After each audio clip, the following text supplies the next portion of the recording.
चलिए, तो इस वीडियो में हम बात करेंगे कि किस तरह से किसी परमाणु के संयोजी इलेक्ट्रॉन का पता किया जा सकता है। तो मुख्य समूह के तत्वों के लिए मुख्य समूह क्या है, तो आप यहाँ पर देख सकते हैं। यह जो ए से प्रदर्शित किए हुए जो समूह या वर्ग है, 1A, 2A, उसके बाद 3A, 4A, 5A, 6A, 7A और 8A, इन समूहों को मुख्य समूह कहा जाता है और उनमें उपस्थित यह जो तत्व है इन्हें हम मुख्य समूह के तत्व बोलते हैं।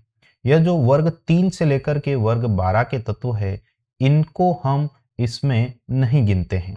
तो मुख्य समूह के तत्व को आप इस तरह से बोल सकते हैं कि यह एस और पी ब्लॉक के तत्व है। इन तत्वों के लिए बाह्यतम कोश या सबसे बाहर की ऊर्जा स्तर में उपस्थित जो इलेक्ट्रॉन होते हैं उन्हीं को हम संयोजी इलेक्ट्रॉन कहा करते हैं। तो चलिए, सबसे पहले हम सोडियम के उदाहरण से इसे समझते हैं। तो सोडियम का इलेक्ट्रॉनिक विन्यास बनेगा 1s2 2s2 2p6 और क्योंकि यह तीसरे आवर्त का तत्व है तो तीसरे कोश के एस उपकोश के कक्षक में एक इलेक्ट्रॉन उपस्थित होगा।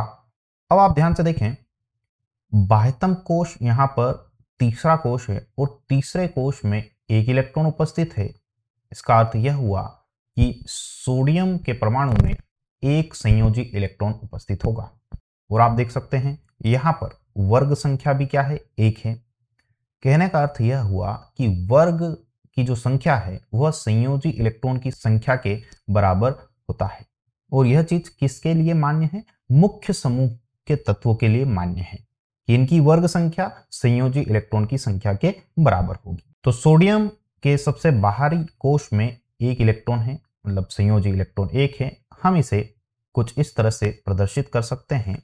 सोडियम का प्रतीक लिख करके बाहर हमने एक बिंदु बना दिया है। अगला उदाहरण हम समझते हैं क्लोरीन का, और यह 7A या 17वें वर्ग में उपस्थित होता है। इसका इलेक्ट्रॉनिक विन्यास बनेगा 1s2 2s2 2p6 3s2 और आप देखें p ब्लॉक का तत्व है और 3p में कितने इलेक्ट्रॉन उपस्थित होंगे तो आप यहां पर गिन सकते हैं 1 2 3 4 और 5। तो 3p में 5 इलेक्ट्रॉन उपस्थित है। सबसे बाहर का जो कोश है वो तीसरा कोश है और तीसरे कोश में कुल इलेक्ट्रॉनों की अगर बात करें तो 2 और 5 मिलाकर के कुल संयोजी इलेक्ट्रॉन यहां पर हो जाएंगे 7। तो क्लोरीन के परमाणु में 7 संयोजी इलेक्ट्रॉन उपस्थित हैं। तो मैं इसे कुछ इस तरह से प्रदर्शित कर सकता हूं। Cl क्लोरीन का प्रतीक लिखा मैंने और उसके बाद में मैंने 7 बिंदु कुछ इस तरह से प्रदर्शित कर दिए। तो आप यहां पर यह समझ सकते हैं कि अभी सोडियम और क्लोरीन के जो परमाणु है वह उदासीन है, लेकिन सोडियम को अगर अपना अष्टक पूर्ण करना है तो सोडियम एक इलेक्ट्रॉन का दान करेगा और जब यह एक इलेक्ट्रॉन का दान करेगा तो यह सोडियम आयन का निर्माण कर लेगा। क्योंकि उदासीन परमाणु में इलेक्ट्रॉनों और प्रोटॉनों की संख्या समान होती है इसलिए यह उदासीन होता है। लेकिन जब इसने एक इलेक्ट्रॉन का दान किया तो अब प्रोटॉनों की संख्या इलेक्ट्रॉनों की तुलना में ज्यादा है और क्योंकि एक प्रोटॉन ज्यादा है इसलिए सोडियम के ऊपर यहां पर एक धनावेश निर्मित हुआ है। इसी तरह से अगर Cl की बात करें तो Cl के पास में 3p में 5 इलेक्ट्रॉन उपस्थित है, या आप बोल सकते हैं कि संयोजी कोश में 7 इलेक्ट्रॉन उपस्थित है।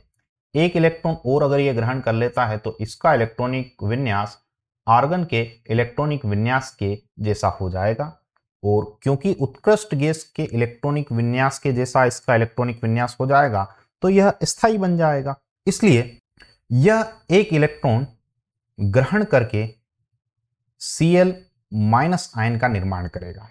तो यहां पर Cl के ऊपर ऋणावेश क्यों आया?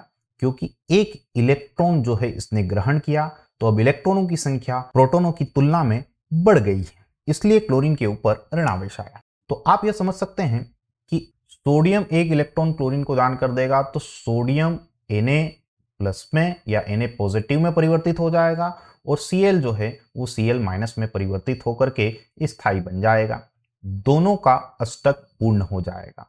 अब क्योंकि Na के ऊपर धनावेश है और Cl के ऊपर ऋणावेश है इसलिए दोनों विपरीत आवेशों के बीच आकर्षण बल कार्य करेगा और इसकी वजह से दोनों के मध्य एक बंध का निर्माण होगा जिसे हम आयनिक बंध कहा करते हैं। एक चीज ध्यान से समझिएगा कि हमने सोडियम और क्लोरीन का ही उदाहरण क्यों समझा, क्योंकि सोडियम को एक ही इलेक्ट्रॉन का दान करना है और क्लोरीन को एक ही इलेक्ट्रॉन ग्रहण करना है स्थायी बनने के लिए, या हम बोल सकते हैं उत्कृष्ट गैस विन्यास को पाने के लिए। तो सिर्फ एक ही इलेक्ट्रॉन का परिवर्तन करना है, इसलिए यह परिवर्तन आसानी से होगा और यह परिवर्तन आसानी से होगा इसकी वजह से यह तत्व अत्यधिक क्रियाशील होते हैं। दोनों के उदाहरण में हमने यह समझा था कि इनके जो संयोजी इलेक्ट्रॉनों की संख्या है वो इनके वर्ग की संख्या के बराबर होते हैं। एक और उदाहरण हम समझते हैं ऑक्सीजन के परमाणु का।